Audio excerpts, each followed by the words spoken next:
십자가 사랑의 증거, 십자가 사랑의 증거라는 제목으로 함께 은혜 나누기를 원합니다.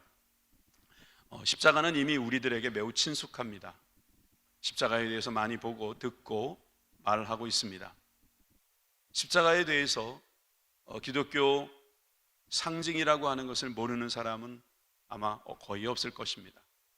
기독교를 상징하는 이 십자가, 매우 중요하고도 지금 우리에게도 필요한, 여전히 능력이 되는 이 십자가. 그런데 너무 익숙해지고 너무 보편화되다 보니까 정말 이 십자가 속에 들어있는 아주 강한 메시지를 놓치고 있는 것은 아닌가 하는 생각이 듭니다. 십자가는 일반인들에게도 패션 아이템으로 자리 잡았습니다.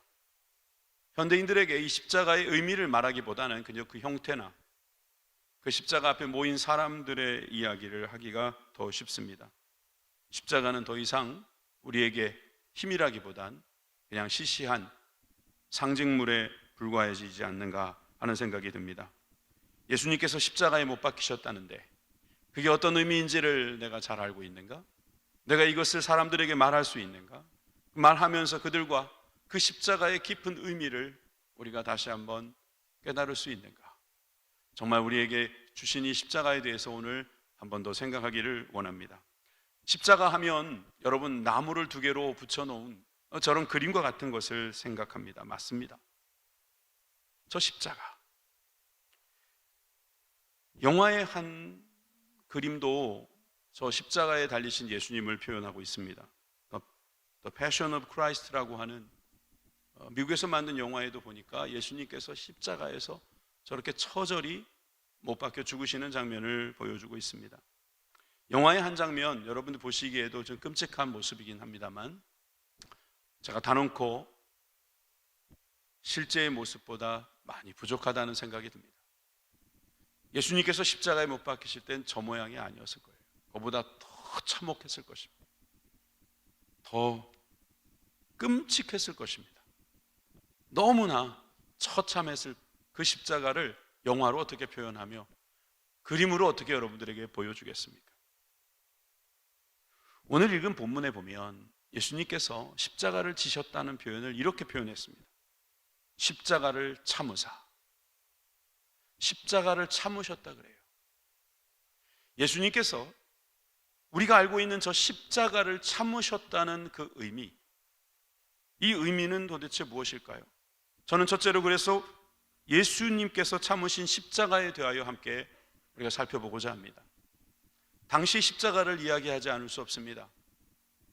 로마인들과 유대인들이 생각했던 그 십자가, 그리스도께서 못 박히셨다는 그 십자가에 대한 이야기가 고린도전서 1장 23절에 나옵니다. 함께 읽겠습니다. 우리는 십자가에 못 박힌 그리스도를 전하니 유대인에게는 거리끼는 것이요 이방인에게는 미련한 것이로되. 이미 이 십자가에 대한 부정적인 견해가 나옵니다. 유대인들은 거리낀다고 했습니다. 가까이 하고 싶지 않은 겁니다. 말하고 싶지 않은 것입니다.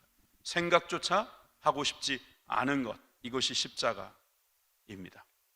이방인들도, 헬라인들도, 로마인들도 이 십자가는 미련한 것이라고 말하고 있습니다. 굳이 이 미련한 방법을 써야 하는가? 여러분, 만약에 하나님께서 십자가가 아닌 다른 방법이 있으셨다면 그 방법을 쓰셨을 것입니다. 굳이 이 십자가를 쓰셔야 될 이유가 없었습니다. 초대교회의 교부라고 불리우는 오리게네스라고도 말하는 이분이 예수님의 죽음에 대해서 이렇게 표현한 글이 있습니다. 예수님의 죽음은 십자가에서 당한 극히 혐오스러운 죽음이다. 혐오스럽다고까지 이야기했습니다. 여러분, 지금도 사형제도는 있고 집행이 되는지는 모르겠습니다만 여러분, 이 사형제도에서 그냥 죽는다는 것은 단순히 생명을 끊는 것인데 여러분, 이 것보다 더 큰 죽음이 있을까요? 있다는 것입니다. 그래서 제 표현이긴 합니다만 죽음보다 더한 죽음이 있는 것 같아요. 그냥 죽음이 아니라 아주 혐오스럽게 죽이는 겁니다. 이미 십자가에 달리기 전에 엄청난 고문을 당합니다. 피를 흘리게 합니다. 그리고 발가벗겨 버립니다. 그림과 다릅니다, 여러분. 완전히 나체가 되는 것입니다. 그리고 나서 서서히 죽어갑니다. 이것이 십자가입니다. 이 십자가에 대한 이야기를 하기 위해서는 당시의 기록을 우리가 한번 볼 필요가 있지 않겠어요? 로마인들이 만든 이 십자가형이라는 것에 대해서 이 정치인 중에 한 사람인 키케로는 이렇게 말했습니다. 십자가형은 가장 잔혹하고 역겨운 형벌이다. 그러면서 로마 시민들은 이 결박하는 것도 범죄고, 그를 매질하는 것은 증오스러운 행위며, 그를 살해하는 것은 극악한 살인이다. 로마인들은 이렇게 하면 안 된다는 것입니다. 로마인들은 십자가에 못 박는 거 어떨까? 아니요, 그토록 끔찍한 것에 대해서는 묘사할 말조차 없을 것이다. 로마인들은 절대로 십자가에 못 박을 수 없다라고 이 정치인 키케로는 말하고 있는 거예요. 그래서 십자가라는 말 자체는 로마 시민의 신체뿐만 아니라 마음과 눈, 귀에도 전혀 상관없는 것으로 만들어야 한다고 말할 만큼 이 십자가형은 반인간적이고 반인륜적이고 아주 야만적인 사형이었던 것입니다. 여러분, 이 사형에 대해서 성경은 십자가를 이야기하기에 주저하지 않습니다. 그래서 이것을 연구한 신학자들은 이 십자가에 대한 연구를 더 많이 했을 것입니다. F.F. 브루스라고 하는 신학자는 역사적으로 성경의 사건을 증명해 보이기를 좋아하는데, 이분이 연구한 결과 이렇게 말합니다. 십자가에서 죽는다는 것은 극단적인 치욕이었다. 십자가형은 살아갈 가치가 전혀 없는 자들에게 선고되는 것으로 인간 이하의 존재에게 가하는 형벌이었다. 더 이상 인간이 아니다. 인간으로서는 이런 끔찍한 짓을 해서는 안 된다라고 결론을 내린 것입니다. 여러분, 이 십자가는 희망이 없다는 이야기입니다. 당신은 이제 십자가에 못 박힌다, 이 말은요, 더 이상 희망이 없다는 거예요. 그 전에 이미 죄인이라는 이야기가 되겠죠. 더 이상 해결할 방법이 없다. 마치 사형장에 끌려가는 사형수처럼 가슴이 철렁 내려앉는, 아니 그보다 더 큰, 그래서 십자가에 죽느니 다른 선택을 하겠다는 사람이 수없이 나올 정도로, 여러분, 이 십자가형은 끔찍한 것이다. 유대인들과 헬라인들은 그렇게 기억하는 것입니다. 사실 그 당시에 이 십자가를 표현하는 데 있어서 나무라는 표현을 많이 썼다는 것은 참으로 흥미로운 일입니다. 베드로가 예루살렘에 있는 지도자들에게 예수님을 소개할 때 이렇게 언급한 바가 있습니다. 사도행전 5장 30절입니다. 너희가 나무에 달아 죽인 예수를 우리 조상의 하나님이 살리시고, 또한 고넬료, 백부장 고넬료에게 말할 때도 우리는 유대인의 땅과 예루살렘에서 그가 행하신 모든 일의 증인이라. 그들이 나무에 달아 죽였으나. 사도행전 13장에 보면 사도 바울이 비시디아 안디옥 회당에서 설교하면서 이런 언급을 한 적도 있습니다. 13장 28절에서 30절입니다. 죽일 죄를 하나도 찾지 못하였으나 빌라도에게 죽여달라 하였으니 성경이 그를 가리켜 기록한 말씀을 다 응하게 하신 것이라. 후에 나무에서 내려다가 무덤에 두었으나 하나님이 죽은 자 가운데서 그를 살리신지라. 그 나무는 십자가입니다. 여러분, 이 나무라고 계속 반복하고 있는 예수님이 달리신 이 나무는 무엇일까요? 여기는 어떤 특별한 의미가 있는 게 아닐까요? 여러분, 구약 성경에 보면 토라 중에 하나인 이 신명기에서 이렇게 말하고 있습니다. 신명기 21장 우리 다 같이 읽어봅시다. 시작. 사람이 만일 죽을 죄를 범함으로 내가 그를 죽여 나무 위에 달거든 그 시체를 나무 위에 밤새도록 두지 말고 그 날에 장사하여 내 하나님 여호와께서 내게 기업으로 주시는 땅을 더럽히지 말라. 나무에 달린 자는 하나님께 저주를 받았음이라. 로마인들뿐만 아니라 고대의 많은 민족들은 이 나무에다 사람 달아 죽이는 일들을 많이 했던 겁니다. 뭔가 표상이 되게 하려고, 표본이 되게 하려고 한 거겠지요. 그런데 그래도 이 반인간적인 것을 하지 말라고 주님은 말씀하시는 거예요. 그래도 이 나무에 달리는 사람은 저주받은 것이라는 그 내용이 빠지지 않았습니다. 여러분, 나무에 달린다는 거, 이건 매우 치욕스럽고 매우 모욕적인 일이었다. 거리끼는 일일 수밖에 없고 미련해 보이는 방법이라고 말할 수 있습니다.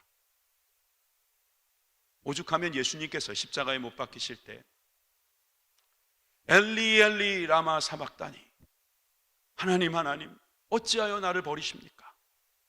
버림당했다고 생각하신 게 바로 그 나무 위에 달렸을 때의 모습이었습니다.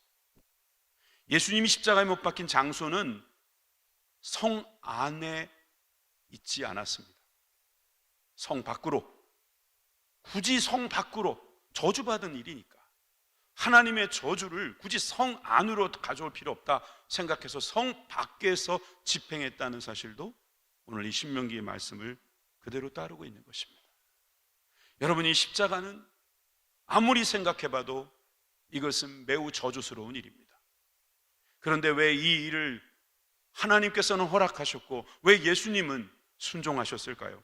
베드로는 이렇게 말합니다. 2장 24절에 친히 나무에 달려 그 몸으로 우리 죄를 담당하셨으니 이는 우리로 죄에 대하여 죽고 의에 대하여 살게 하려 하심이라. 그가 채찍에 맞음으로 너희는 나음을 얻었나니. 여러분, 믿으십니까? 여러분, 우리는 이 사실을 믿고 있습니다. 예수님께서 십자가에 죽으신 것은 우리의 죄 때문에 죽으신 것이다. 예수님은 죄가 없으시지만 죄 없는 우리를 위해서 죄 있는 이들이 죄 없는 예수님을 못 박은 사건, 그것이 바로 십자가 사건이요.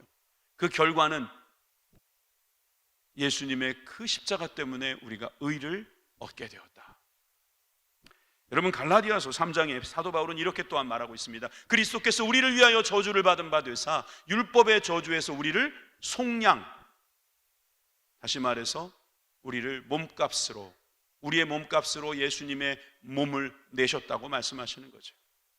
기록된 바 나무에 달린 자마다 저주 아래 있는 자라 하였습니다. 나무 아래에 달리면, 나무에 달리면 하나님의 저주 아래 들어가는 것인데 우리가 받아야 될 저주를 예수님이 대신 받으셨다는 거예요.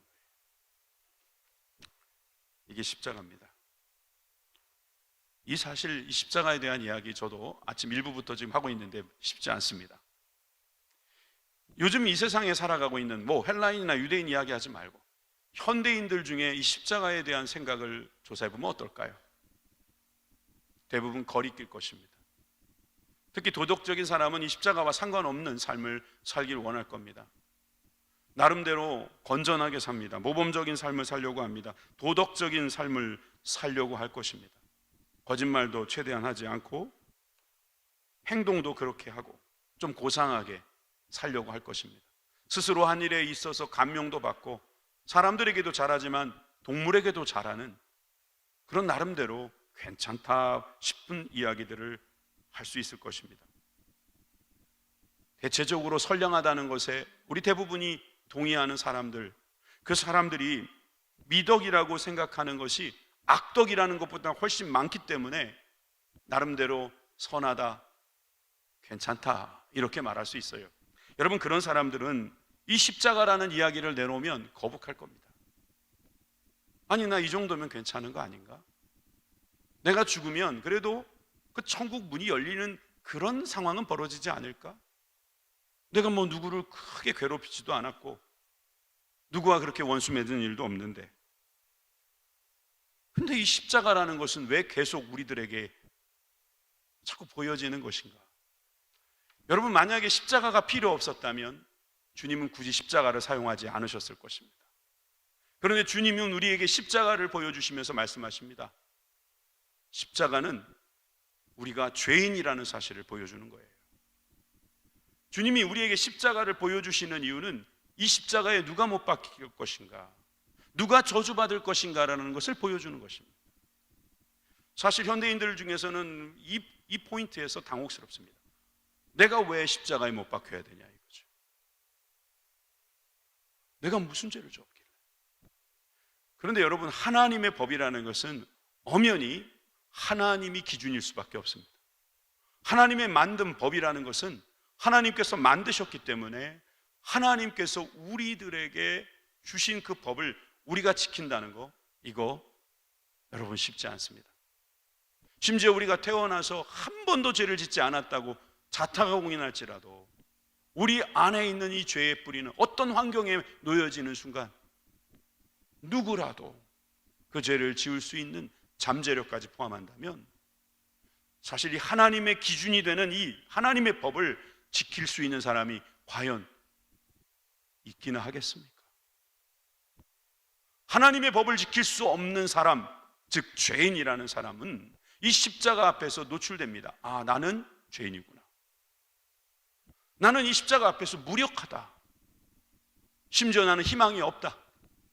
왜? 나는 죄를 지어버렸으니까.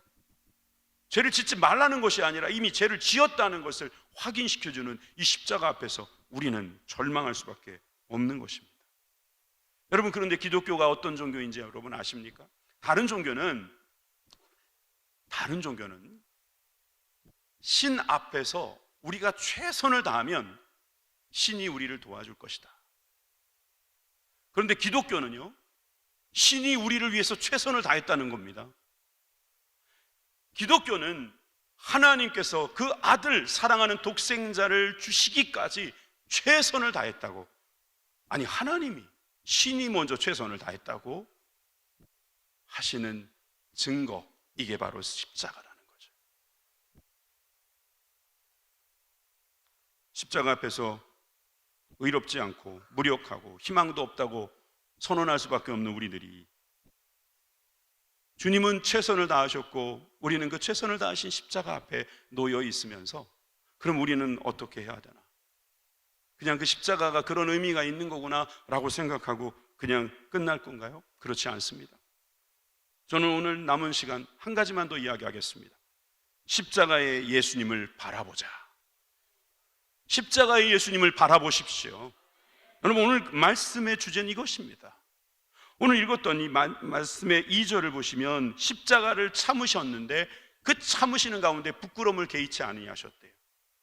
얼마나 수치스럽고 곤혹스러운 일입니까? 그런데 얼마나 사랑하셨으면 그 부끄러움을 개의치 아니하시고 2000년 동안 그 부끄러움을 지금도 여전히 말씀하십니다. 그런 우리들이 뭘 해야 됩니까? 히브리 기자는 2절 앞부분에 이미 말씀했습니다. 믿음의 주요 또 온전하게 하시는 이인 예수를 바라보자. 예수는 어떤 분이십니까? 믿음의 주라는 것입니다. 우리가 믿어야 할 주님이라는 거예요. 그리고 온전하게 하시는 이라는 것이죠. 우리를 온전하게 하실 수 있는 하나님, 바로 예수님을 바라보라고 말씀하고 있습니다. 여러분, 우리는 온전하지 않잖아요. 우리 사실 믿음도 없잖아요. 믿는다고는 하지만 믿음이 연약함이 드러나서 믿음 없음을 도와달라고 해야 되는 그 사람이잖아요. 그런데 우리들에게 주님은 또 뭐라고 말씀하시냐면 예수를 바라보고 예수를 생각하라고 말씀하고 있어요. 3절을 읽어보시겠습니다. 3절 다 같이 시작. 너희가 피곤하여 낙심하지 않기 위하여 죄인들이 이같이 자기에게 허역한 일을 참으신 이를 생각하라. 여러분, 우리는 참 피곤합니다. 낙심하기 쉽습니다. 우리가 주님을 따라간다, 주님을 바라본다 말하지만 순간 피곤하여 놓기 쉽습니다. 낙심하여 뒤로 넘어가기 쉽습니다. 그런 우리들이 참으시니, 우리들이 주님 앞에 거역한 일을 참으신 그분 예수님을 생각하라는 거예요. 이 생각하라는 말은요, 다른 말로 묵상하라는 거예요. 여러분, 이 묵상이란 말은 참 귀한 말입니다. 최근에 우리가 큐티 교육을 우리가 받으면서 아직 안 받으신 분들이 있다면 조만간에 여러분들에게 또 한 번 더 큐티 강의가 있을 겁니다. 말씀을 묵상하는 훈련이에요. 영어 이름을 썼지만 묵상훈련이라고 볼 수 있어요. 여러분, 이 묵상이라는 것은 거듭 반복하는 것을 이야기합니다. 그래서 이것을 반추한다라고 말하죠. 다른 말로 되새김질이라고 합니다. 저는 어렸을 적에 소를 키우는 큰 집에 자주 놀러 갔습니다.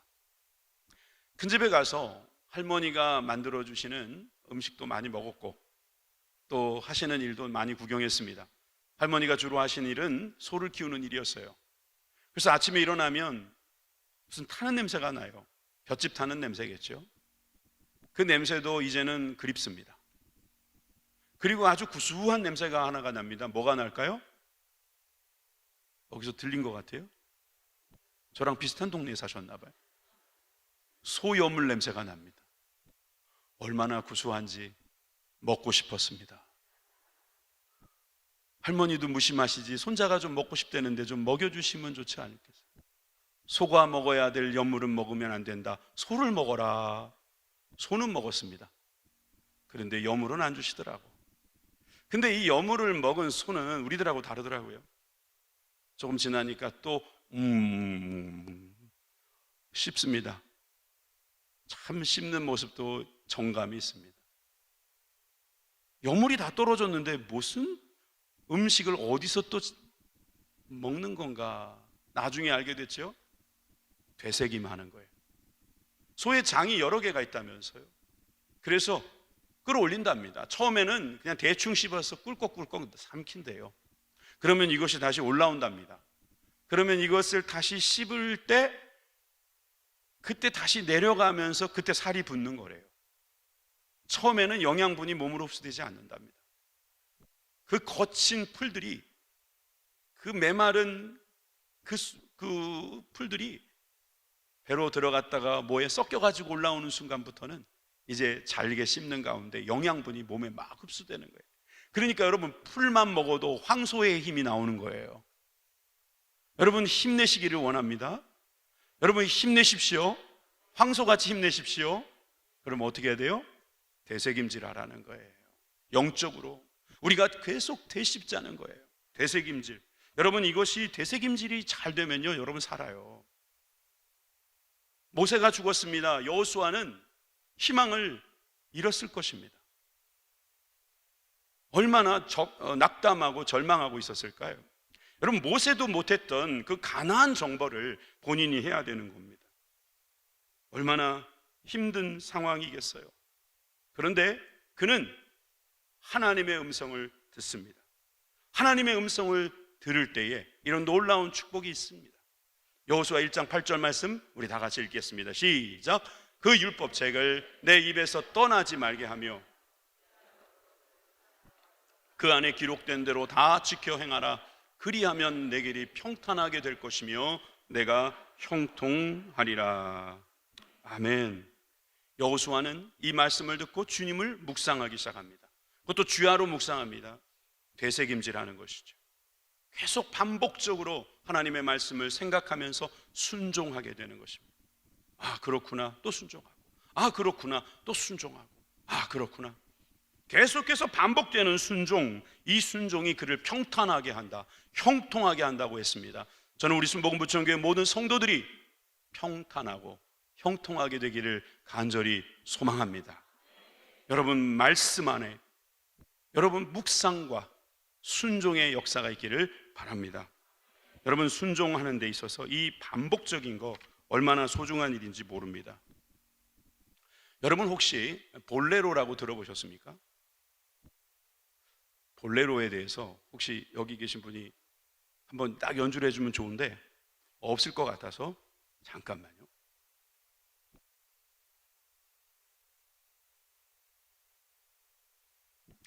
자, 볼레로가 뭔지 한번 들려드릴게요. 제가 뭘 설명하기 위해서 하는 거니까 이해해 주십시오.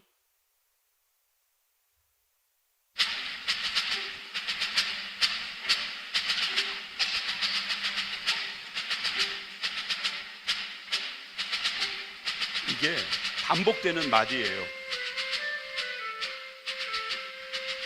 이게 169번을 반복합니다. 아까 그 어떤 특정한 리듬이. 그러면서 악기가 바뀌죠. 플루트, 클라리넷, 바순, 뭐 나중에는 여러 악기들이 같이 협연하면서 이 반복되는 일들을 하는데 이것을 음악 기법으로 오스티나토라고 합니다. 오스티나토 맞죠? 네. 우리 지휘자님 맞다고 하셨습니다. 그럼 맞는 거예요. 오스티나토가 뭐냐면 이태리어로 고집 부리는 이란 뜻이래요. 그래서 계속 고집 부려서 그 마디만 계속 반복하는 거예요. 어떤 일정한 음형을 같은 성부가 같은 높이로 계속 반복하는 기법, 그래서 아까 들려드렸던 모리스 라벨의 볼레로라는 게 아주 유명하죠. 유행가에도 보면 같은 리듬을 계속 반복하면서 비슷한 것을 계속 이어가는 것, 이것이 다 오스티나토 기법이라고 할 수 있겠죠. 여러분, 반복이라는 게 굉장한 메시지가 들어가는 거예요. 하나님은 지금 반복하고 계세요. 여러분, 우리를 반복적으로 구원하고 계시고, 반복적으로 인도하고 계시고, 반복적으로 복을 주고 계십니다. 태양은 반복적으로 돕니다. 지구도 반복적으로 돕니다. 여러분, 우리가 반복적으로 모든 행동을 합니다. 그런데 이 반복의 능력, 이것이 얼마나 귀한 능력입니까? 여러분, 우리는 신앙의 본래로 오스티나토를 불러야 돼요. 왜냐하면 이 반복적인 훈련이야말로 진정한 하나님을 향한 순종이기 때문입니다. 한 번 한 것을 가리켜 순종했다, 이렇게 말할 수 없는 것입니다. 반복적으로 할 수 있는 것, 이것이 바로 순종이고 그것이 하나님의 뜻이거든요. 예수님은 그 순종을 지금도 하고 계시는 거예요. 그래서 예수님 우리들에게 먼저 가르치셨습니다. 요한복음 14장 21절에 나의 계명을 지키는 자라야 나를 사랑하는 자니 나를 사랑하는 자는 내 아버지께 사랑을 받을 것이요 나도 그를 사랑하여 그에게 나를 나타내리라. 여러분, 주님은 우리를 사랑하시는데 우리도 계명을 지키면 하나님을 볼 수 있다고 말씀하십니다.